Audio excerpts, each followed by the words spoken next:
is a story I learned from my friend Heba Hamouda.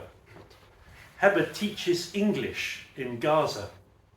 She's a teacher, she's an academic at the university, or she was at the university, and she's also a wonderful storyteller.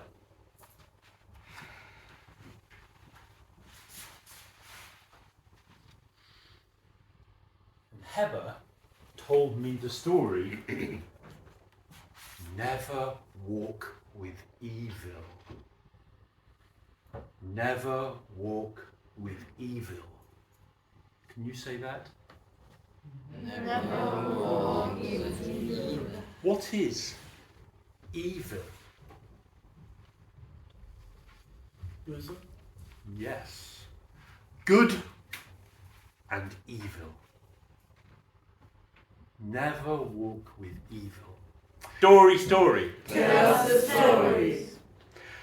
Kanya Makan, Fikadim Zaman. This is how we begin a story in Arabic, right? Yes. Kanya Makan, Fikadim Zaman. There was once a young man who lived with his mother, and they were poor, and his old mother was dying, and she said, "My son, when I am dead, remember this, whatever you do in your life, never walk with evil." And she died. And the young man left his home to make his way in the world. He walked into the desert. It was dry, it was hot. He had a water skin filled with water and nothing else. And as he crossed the desert, he saw somebody lying on the ground next to a camel.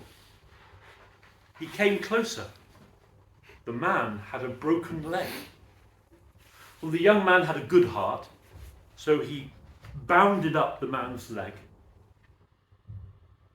and then he helped him back onto his camel.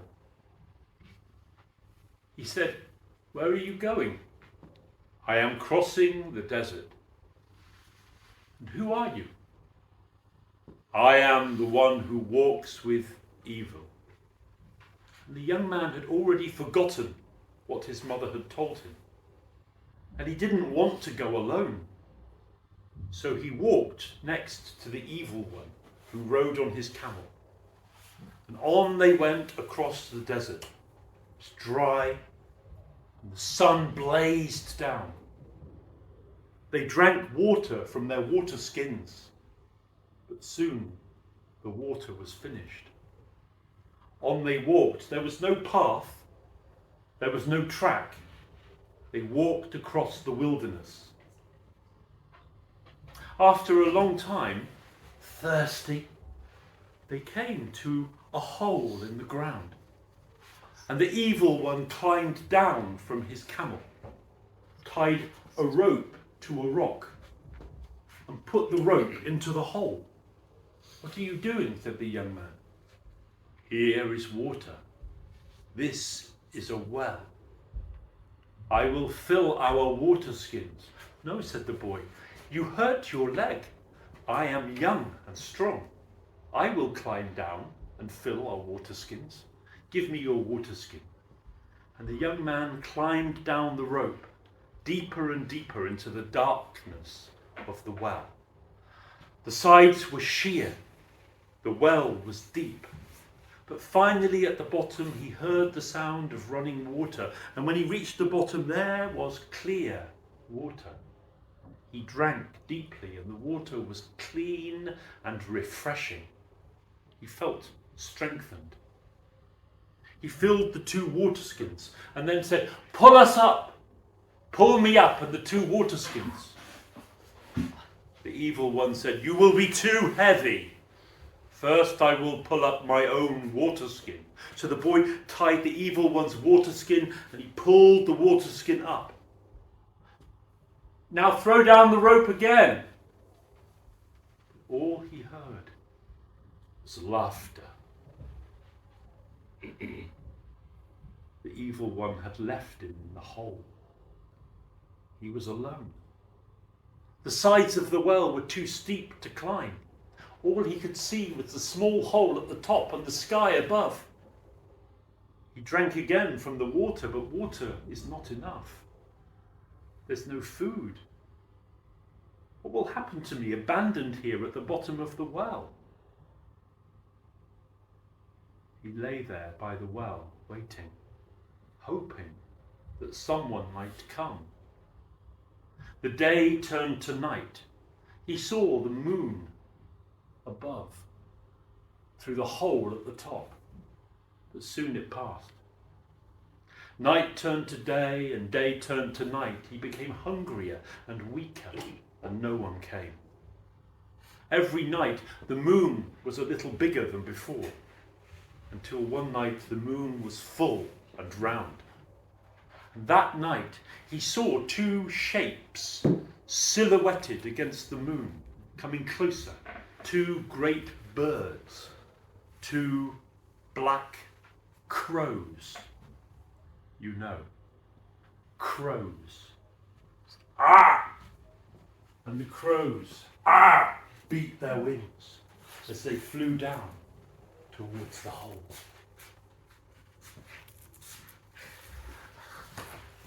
And the crows flew down and landed at the top of the well.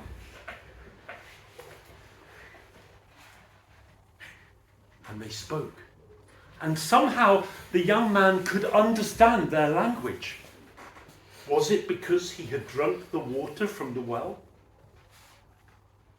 "Friend," said one crow to the other, "what evil have you done since we met last full moon?" "Friend," said the other crow, "I have done great evil. The rich sheikh's daughter is cursed.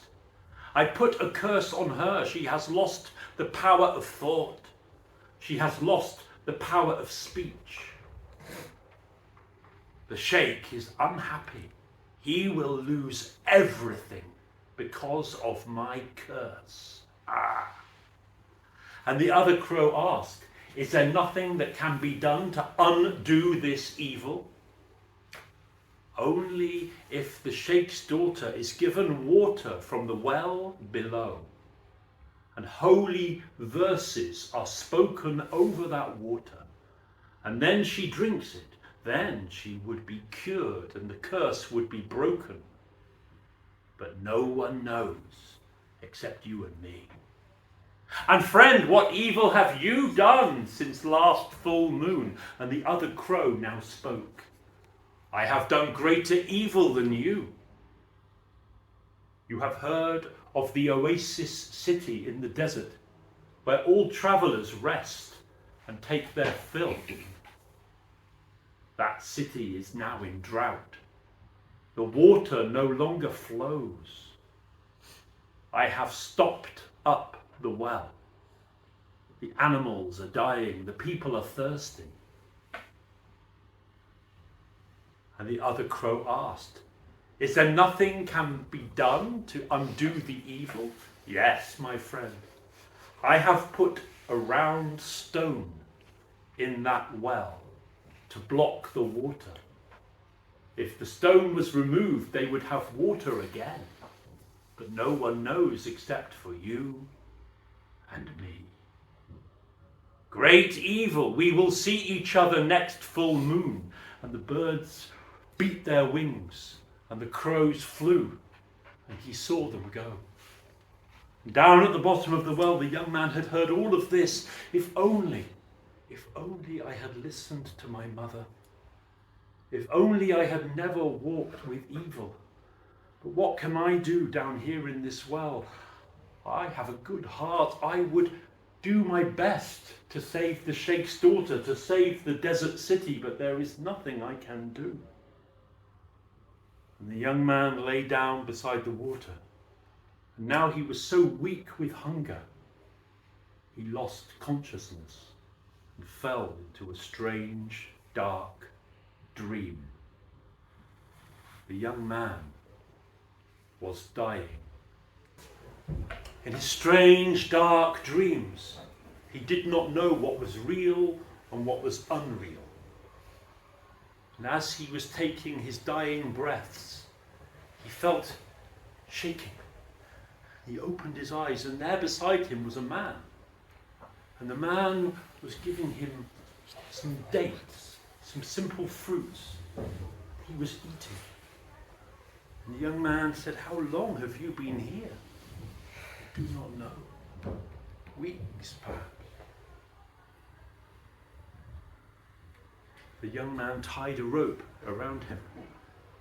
"Pull him up." And he was pulled up from the well. And there were a group of men. They were nomads, travellers, who travelled across the desert to trade, to buy and sell with their horses and their camels. And they had come to the well to find water. They gave him Arabic coffee and dates. And soon he was stronger. "I must save the Sheikh's daughter." And he told them the story of the Sheikh's daughter and the city in drought. "We know where the Sheikh lives." And they told him how to get there. And they gave him a horse. And he took the water skin that he had brought from the bottom of the well. And he rode as fast as he could across the desert. Swiftly he rode. And he came to the Sheikh's great house. And there at the house he came before the Sheikh's daughter. And the Sheikh himself said, "I think it's too late. Let me try." He put the water into a cup and he spoke sacred verses and then put the water to the Sheikh's daughter's lips and she drank. And it was as if a curtain lifted. And she was clear-headed and she could speak. "Father, I am cured, I am well. This young man has saved me. Father, let him be my husband." And the Sheikh said, "Very well." But the young man said, "I am a poor man, I have no education. I am not born to marry a Sheikh's daughter. Still you have saved my daughter, and you have a good heart. I will reward you well if you marry my daughter. But first, before I marry your daughter," and he told the Sheikh and his daughter the story of the desert city. And the Sheikh gave him a new horse, and he rode swiftly across the desert. And he arrived at the desert city, and there were animals that were dead on the ground, and the people begging for water, "Please." But he rode straight past them to the central well. He jumped down from the horse. He put his arm down into the well, and with his fingertips he felt the smooth round stone and lifted it, and the water gushed from below, and the water ran down the many channels and the fountains. And the people were revived. The animals that were still alive were well. The city began to grow and was once more green. And the people said, "It was told that someone would come and save us, and you are the one. Please, you have a good heart and great knowledge. Rule over us. Be our ruler." "But I am a poor man with no education. But perhaps if I ruled together with a wise wife, a Sheikh's daughter, I will return." And he rode on the horse back across the desert. But you know who he met on the way. On his camel rode the one who walks with evil. And he stopped him. "You are the one I left at the bottom of the well. Why aren't you dead?" And the young man told the evil one his story about the crows, the curses.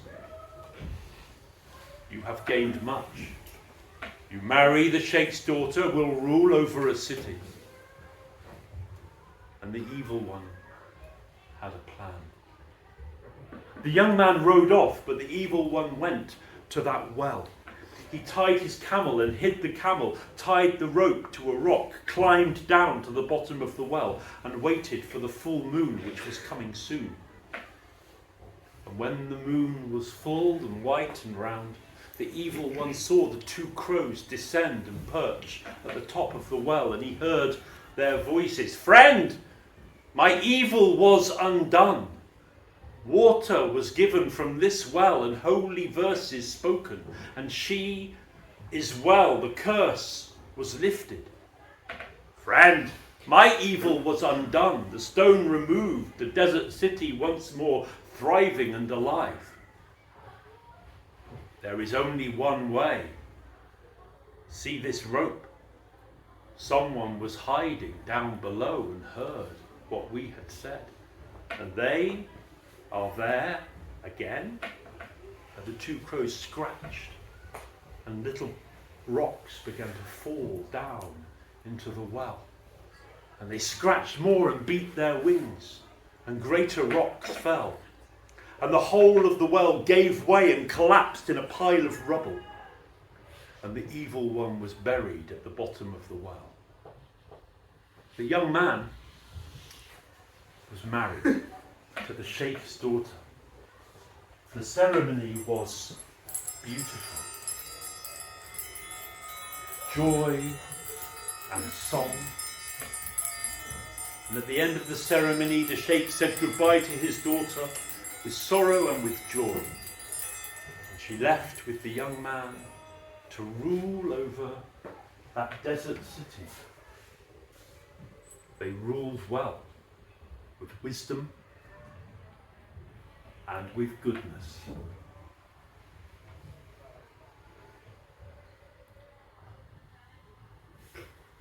This is the story, Never Walk with Evil, a story I learned from Heba Hamouda from Gaza in Palestine. Thank you, Heba, and thank you to you for listening.